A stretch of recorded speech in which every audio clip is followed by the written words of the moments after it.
Hi, welcome to another episode of Vino Diaries, where influencers talk and I taste. I'm your host, Valerie Combs, and we're here at San Francisco today by Alex Kazim, who is a former executive at eBay and president, actually, of Skype. Now, today, he's the founder and CEO of Tokoni, which is a site that kind of organizes and collects people's stories and enables them to learn from each other. Is that kind of That's exactly right. Excellent. So we're going to dive into a couple things today, but before we do that, we have our wine that we're going to try. And let me try and say the name of it without butchering it. It is Sea and Air, a token or troken. I'm not really sure, but it means dry in German, I think. I'm told that this is dry, has some cherries, blueberry on the nose, and it's a Pinot Noir, which I've never had before. Have you had that? Never had it. So let me just let our viewers in on a little secret that may not be a secret. I'm actually with child. So this is going to be the beginning of a series of Vino Diaries where I don't get to taste the wine at all. I get to smell it and be jealous of my guests. All right, so let me smell it and then you taste it and you tell me exactly how it tastes. Okay, sounds good. Every bit of description is helpful. Thank you. Okay. It smells kind of like a Pinot Noir. Okay, so try it? Yeah, go ahead. How is it? It's good. It's got some plum. Yeah. Cherries? Nice. It's very nice, yeah. Very, very Blackberries? nice. Excellent. Yeah. Good. Well, enjoy it. Okay. Don't let me stop you. Okay. All right, so, you know, I wanted to talk about a couple things, but before that, maybe you can give us a little background and sort of how you had the idea for Tokoni. And, you know, I'm particularly interested in sort of your experience at eBay and Skype and how that may have helped form the idea. Yeah, it came in a couple of different places. So, you know, we were at eBay for a long time. My wife and I were the founders of the company. And you know, eBay had these great stories in the community. So, of course, it was a community about buying and selling stuff, but people's stories that they had there were really incredible.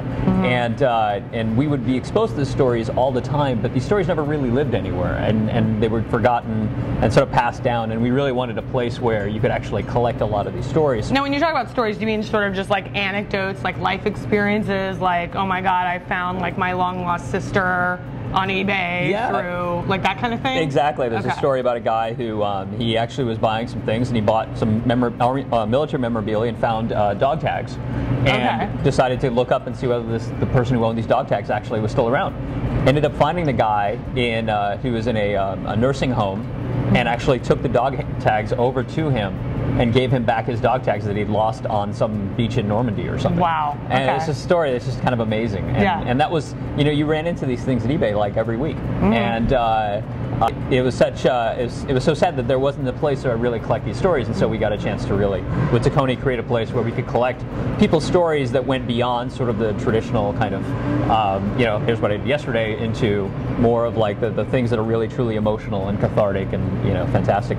Right. So that was one of the things, and then the other part we really picked up from eBay was, you know, how do we actually, you know, deliver what we're trying to do.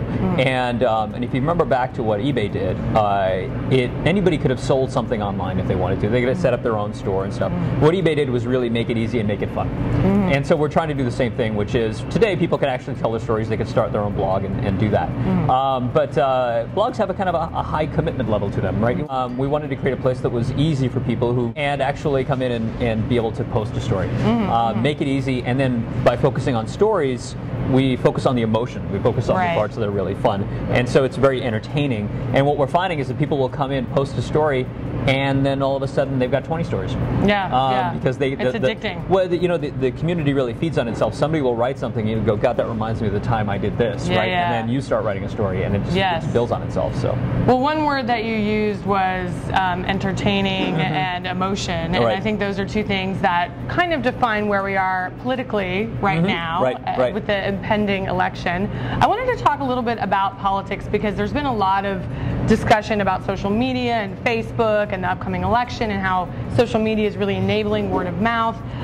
Now, I know Tokoni has a host of topics, pretty much anything under the sun, but you do have a news and politics channel. What have you been observing on your site as we've been getting closer and closer to the election? Yeah, well, it's been funny to watch because nothing really brings out emotions the way politics does in people. Even people who really are actually really similar will have very diverse views on politics. And so what we started to see was people started writing in stories about the issues that were really important to them, the candidates that were actually running, things that resonated with them, things that they really hated. And we started building up a really good sort of set of content around people talking about these stories and interacting. And then we ended up doing a partnership with an organization called womencount.org.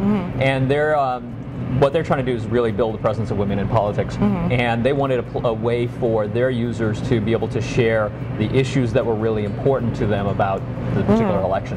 You know, what about the economy, the healthcare? Why is it important to you? What is it about your story that why this particular issue is important to you? So we partnered with them where we actually provide the storytelling platform for them. And we built up this great base of great political stories. And are the stories like, are people like getting angry? Is there a lot of like kind of, you know, polarity going on between the two parties and the two different candidates, or are you finding that people are starting to, you know, reach out kind of across the divide? Right. And what are you seeing? Yeah, we're seeing the latter. And it was there was actually a story that was written last week called Obama Messiah, where there was one of our users, who's actually a very active user, had written in, don't get him, don't like him, don't trust him, kind of went on. And when I read it, I read it and I said, oh, this is going to hit a nerve.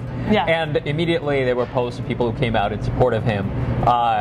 One of the people, and people were trying to be respectful of everybody else's opinion. When somebody said, hey, this bigotry really, this is really bigotry. And the author responded, no, it's not. It's just, this is why.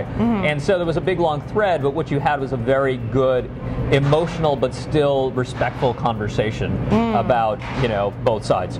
And that's something we really strive to create with the community, which is when we created the community, you have to have the right values in place. You have to make it a place where people are going to be open and respectful of other people's opinions, otherwise nobody's going to share anything about themselves. So that's what we have taken really the last year to do, is really make sure that we create a community that has the values that we really want, such that you can actually bring more people into the community and have those values now stamped onto the people that are coming in as well. Well, as we move forward to future elections, how do you see campaign managers or whatever leveraging this stuff from a word of mouth or a marketing or advertising perspective? I think it's huge, and you saw it a little bit with this election process. So a couple things. One was, the Obama campaign actually had reached out, and I'm an Obama supporter, so that's how I know. Had asked for people's stories. Tell us about your story about why you're voting for him, why you're interested in voting for him, etc. And we sent our stories in. They kind of disappeared. Don't know what happened. You sent a personal story? Yeah, I sent a personal story. About yourself? Actually, one I posted on Tokoni. Oh, okay. And about how I came to the United States as a kid. And it, whether they read it or not, I don't know. What they're going to use it or not, I don't know. But it would have been great if they would actually publish the stories for people to actually read and enjoy.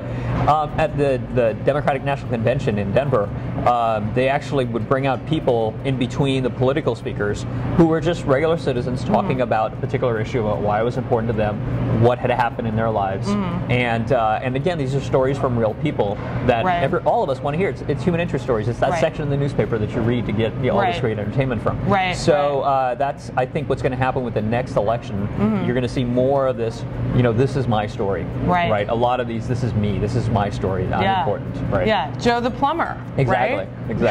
Well, thank you so much for joining us. No, thanks for having me. Very interesting. Check it out, Tokoni.com. Great. Have a final sip of wine, and I'll pretend along with you. Cheers. Cheers. Thanks for joining us. Till next time.